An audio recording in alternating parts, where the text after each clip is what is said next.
It's around 6:30 in the evening on a Sunday in March, and a 12-year-old girl is walking home alone after visiting relatives who live about a mile from her house. Her name is Mary Theresa Simpson. She lives in Elmira, New York, with her father, Ellsworth. Her parents separated the year before, and Mary's been living with him since. She has an older brother, an older sister, and an older half-brother.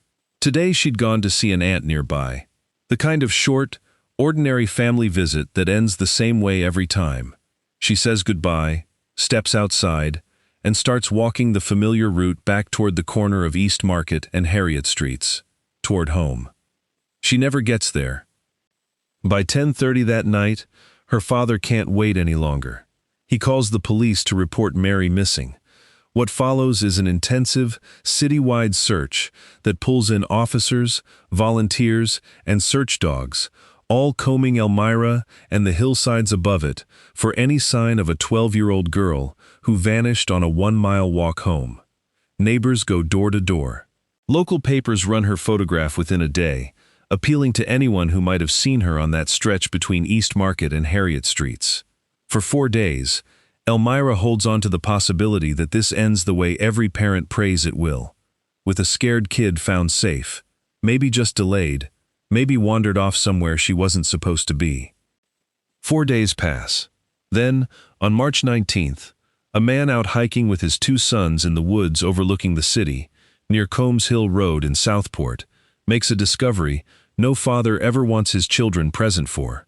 Beneath a pile of brush and heavy stones, they find Mary's body. She's fully clothed. The scene has been deliberately concealed. Someone worked to bury her under that debris, not just leave her where she fell. The autopsy findings are horrifying. Mary had been sexually assaulted and strangled. Her mouth had been stuffed with twigs and dirt. Chemung County District Attorney Paul McCabe opens an investigation. Detectives interview family, neighbors, anyone who might have seen something on that stretch of road at that hour on a Sunday evening. Investigators reportedly consider whether Mary's murder is connected to other unsolved child killings in the wider region around this same era. Cases like Carol Ann Doherty and Maurice Chivarella, other young girls whose murders remained open for decades and were periodically discussed as possibly linked to whoever killed Mary. None of those connections are ever confirmed. For a case with this much brutality, this much apparent premeditation in how the body was concealed, investigators expect it's only a matter of time before a name surfaces. That name never comes. Not that year, not that decade, not for the rest of the 20th century. Somewhere in a freezer at Elmira Police Headquarters, a piece of evidence from Mary's case sat completely untouched for nearly 40 years, waiting for a kind of science that didn't exist yet in 1964. What that evidence would eventually reveal, and how close it came to being lost forever in a shipping accident 60 years later, is the reason this case is finally closed. Stay with us. For decades, the case sits cold. Elmira in the 1960s doesn't have DNA testing, doesn't have a national database of offenders, doesn't have any of the tools that would come to define cold case investigation in later decades. What Elmira police do have is a group of investigators who make an unusual decision for the era. They preserve everything from the crime scene, including Mary's clothing, and they keep it, carefully, for years, frozen, literally, in storage at police headquarters, waiting for a future nobody working the case in 1964 could have predicted. It's the kind of forward-thinking, almost stubborn decision that, on its own, rarely gets remembered. Evidence rooms fill up, cases get deprioritized, old boxes sometimes disappear in department moves or record purges over the decades. Somehow, Mary's evidence survives all of it. Retired Elmira Police Sergeant William Maloney joined the force just a year after Mary's murder. He worked a beat in the city for years afterward and says he met countless people over the course of his career. He never once heard the name of the man who would eventually be identified as her killer. That's how completely invisible this person was to the investigation for 6 decades. Not a person of interest, not a name flagged in a witness statement, not even a rumor, nothing. For an officer who spent a career walking the same streets Mary once walked, hearing the eventual answer decades later felt like being told a stranger had been standing in plain sight the entire time. Generations of Elmira detectives inherit this file over the decades that follow, each one working leads, chasing old tips that resurface periodically, occasionally re-interviewing surviving witnesses whose memories have inevitably faded with age. Every so often, the case makes local news again, usually around an anniversary, usually accompanied by the same appeal for anyone with information to come forward. Nothing ever moves the needle. The file simply grows heavier with every passing year, a stack of dead ends with Mary's photograph on top.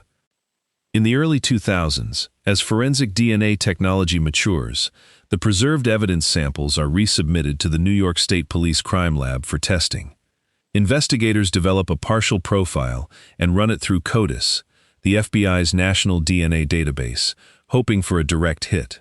There isn't one. Whoever committed this crime had never been arrested for anything that would have put their DNA on file.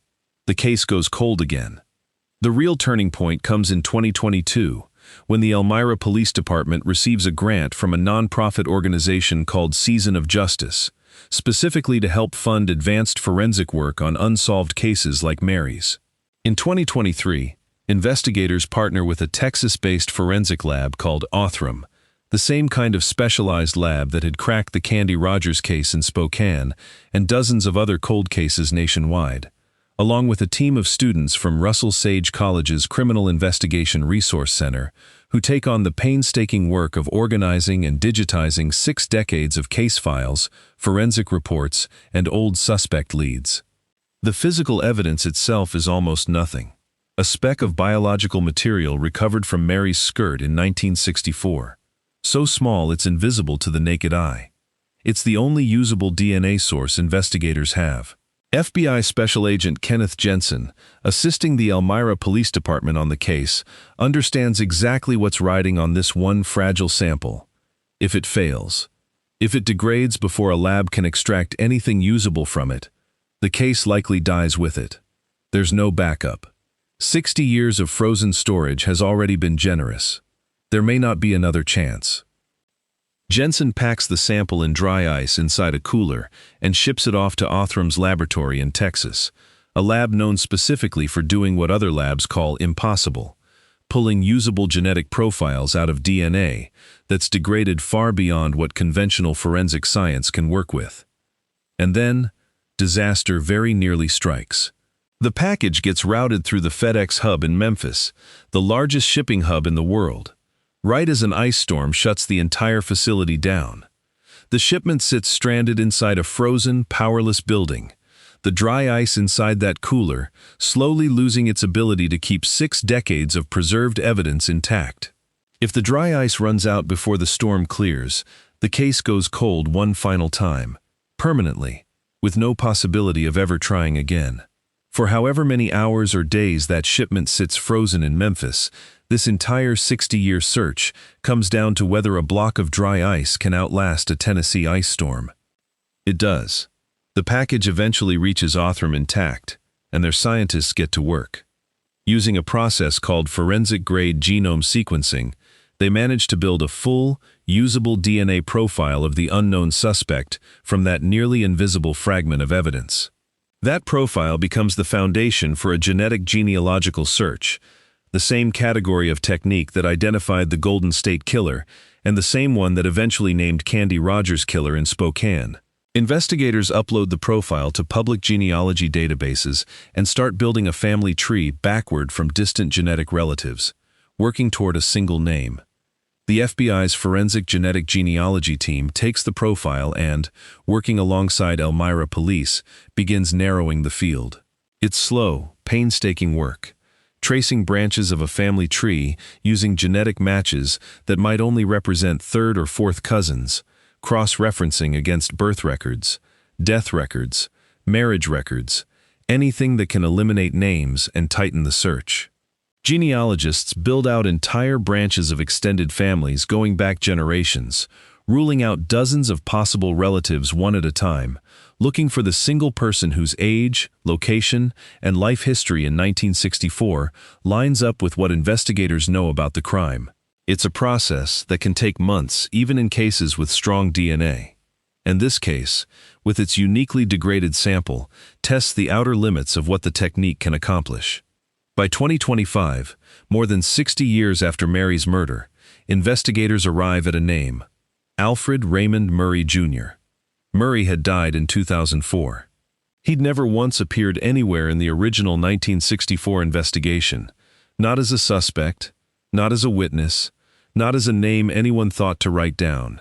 He was 32 years old at the time of Mary's murder, a full 2 decades older than her, an adult man with no apparent connection to a 12-year-old girl walking home from her aunt's house. Investigators track down his son and ask him to voluntarily provide a DNA sample, explaining only that it's part of an ongoing investigation. The son agrees, with no way of knowing what the results are about to reveal about the father he grew up with. When the results come back, his DNA is confirmed as related to the genetic material recovered from Mary's skirt back in 1964, a familial match strong enough to point investigators directly at his late father. But a familial match to a son isn't the same as direct proof against the father himself. To get certainty, investigators need Murray's own DNA, not his son's. In November 2025, they obtain a court order to exhume Alfred Murray's grave. His remains are tested directly against the sample preserved from Mary's clothing 61 years earlier.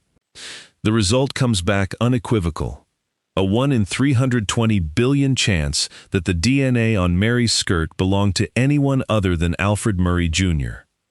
On February 10, 2026, Elmira Police Chief Kristen Thorne stands in front of a packed room at the Chemung County District Attorney's Office and announces what investigators have found.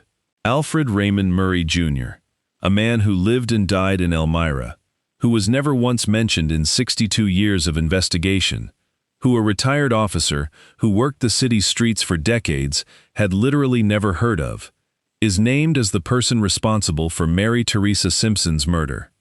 If Murray was alive, he would be charged with murder, Chief Thorne tells the room. We now know the truth. For 62 years, this case has been open. There is no trial. There will never be one.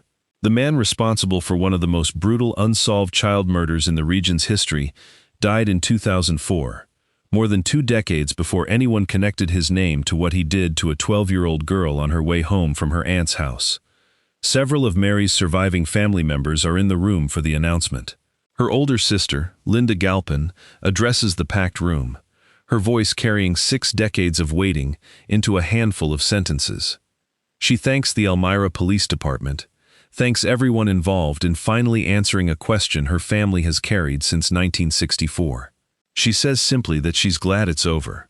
Glad, after a lifetime, to finally be able to say that. This is one of the oldest cases ever solved using forensic genetic genealogy in the United States. A 62-year gap between crime and resolution that stands as one of the longest on record for this technique. It's also a case that almost certainly would never have been solved at all without a specific decision made by investigators back in 1964, at a time when nobody understood what DNA even was. The decision to carefully preserve physical evidence rather than discard it once the immediate leads ran dry. Detectives working the case in the 1960s had no way of knowing that a barely visible stain on a piece of clothing would someday be the single thread connecting a 12-year-old victim to a man who otherwise would have gone to his grave in complete anonymity. What's almost as striking as the resolution itself is how invisible Alfred Murray was to the case for all those decades. He wasn't a known predator.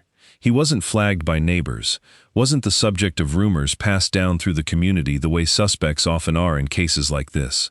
He was, as far as the historical record shows, simply a 32-year-old man living in Elmira who committed an unspeakable crime against a child and then went on to live the rest of his life, nearly 40 more years of it, without ever once being connected to what he did. He worked, presumably had a family, had a son who grew up with no idea that his father's DNA would one day be the key to solving a 60-year-old murder. Whatever life Murray built after March 1964, he built it on top of a crime nobody around him ever knew he'd committed. He aged, presumably had holidays and birthdays, and an ordinary Elmira life full of the small routines everyone else in the city had too, all while somewhere in a police freezer across town, A fragment of evidence sat waiting for the one piece of technology that would eventually undo all of it. It's worth sitting with how narrow the margin was here. A single speck of biological evidence, invisible to the naked eye, is genuinely all that connected a 62-year-old crime to a name. If that sample had degraded even slightly further in storage, if the ice storm in Memphis had lasted even a few hours longer than it did, if Season of Justice hadn't funded this particular case out of the thousands of cold cases competing for the same limited grant money nationwide, any one of those variables breaking the wrong way, and Alfred Murray goes to his grave exactly the way he lived the back half of his life, completely unconnected, in the official record, to the girl he murdered in 1964. For the city of Elmira, this case has occupied a strange, permanent place in local memory for generations.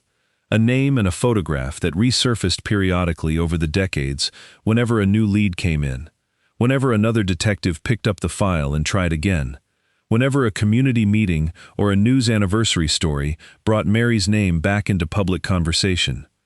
Retired officers who spent entire careers on the Elmira police force, like Sergeant Maloney, carried this case as one of the ones that got away, the file nobody could ever quite close.